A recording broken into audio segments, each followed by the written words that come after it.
Bonjour, c'est Gilles du site boursicoté.com. Voici l'analyse technique des principales paires de devises du marché Forex pour cette journée du lundi 19 août 2013.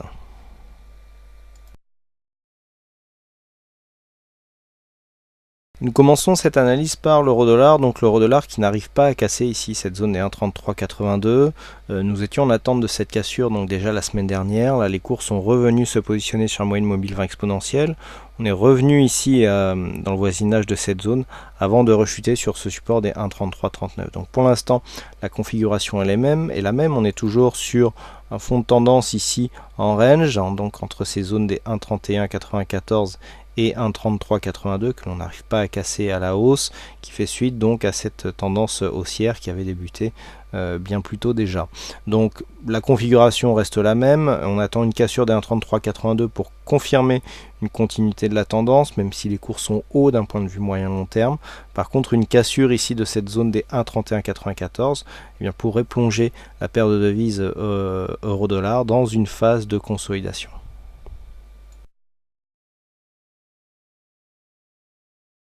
Nous continuons avec le câble, donc la paire de devises livre sterling contre dollar américain, qui atteint son objectif. Alors c'était vraiment assez intéressant.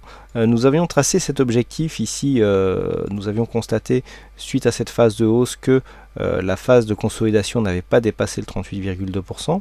On avait donc retracé les retracements de Fibonacci ici sur cette phase de consolidation en fixant un objectif à 1,5671 sur une extension à 161,8%. On avait raté cet objectif de peu en fin de semaine dernière, donc jeudi et vendredi. Et là, les cours, vous voyez, viennent juste, ça ne s'invente pas. Là, les extensions de Fibonacci nous donnent vraiment un objectif très impressionnant, puisque sur cette bougie, alors que l'objectif était fixé à 1,5671, nous avons un plus haut à 1,5673,4 et les bougies d'après sont venues ici juste se positionner sur le 1,5671,2 et 1,5673, donc vraiment là un objectif au millimètre, et donc qui confirme le fait que le câble est toujours en tendance haussière. Donc là, très bel objectif trouvé par les extensions de Fibonacci qui sont toujours, en général, assez pertinentes. Donc là, un bon mouvement pour ceux qui tradent cette stratégie, donc basée sur les extensions de Fibonacci. Donc les explications plus complètes se situent soit sur l'analyse, alors là on doit être sur l'analyse de mercredi dernier, donc certainement du 14 août, ou sur la vidéo des retracements de Fibonacci qui est toujours disponible sur le site boursicoté.com. Donc, sorti de ce mouvement, nous voyons que le câble ici se trouve toujours en tendance haussière. On continue à osciller ici entre la moyenne mobile 20 exponentielle et la bande de Bollinger supérieure.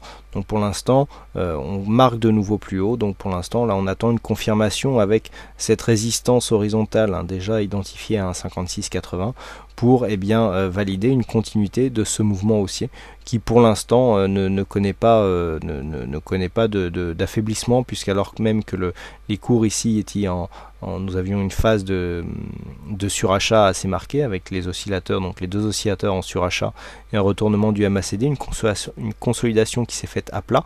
Consolidation à plat suite à une forte phase de hausse, c'est qu'en général la pression haussière reste présente sur cette phase de consolidation et donc débouche généralement sur l'inscription de nouveaux plus hauts et une continuité de la dynamique. Donc c'est tout à fait ce que nous avons actuellement avec donc le stochastique qui reste en zone de surachat, ce qui souligne cette continuité de pression haussière, et donc un MACD qui tente à se retourner alors même qu'il n'a rebaissé et pour l'instant qu'il se retournerait dans sa zone supérieure, ce qui là aussi est révélateur d'une continuité de cette pression et donc de cette tendance haussière.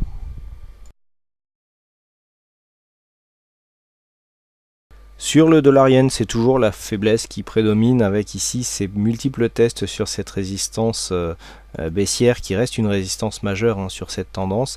Des cours qui continuent ici. Alors en court très court terme, les mouvements sont assez hésitants.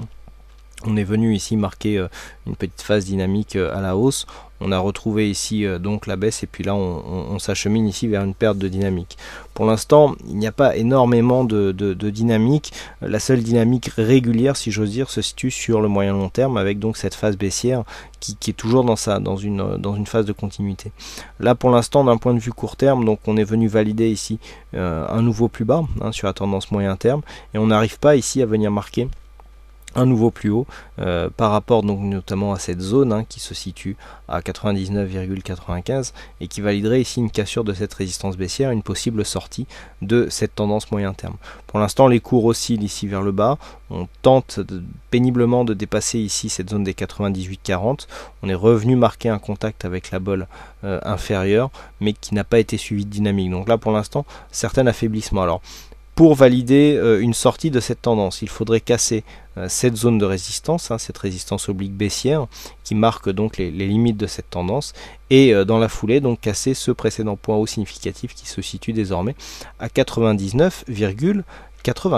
Voilà ce que nous pouvons dire sur l'analyse de ces principales paires de devises du marché Forex. Il ne me reste plus qu'à vous souhaiter à toutes et à tous une bonne soirée, bonne chance dans vos prochains trades et on se donne rendez-vous dès demain pour d'autres analyses techniques en vidéo. Bonsoir à tous.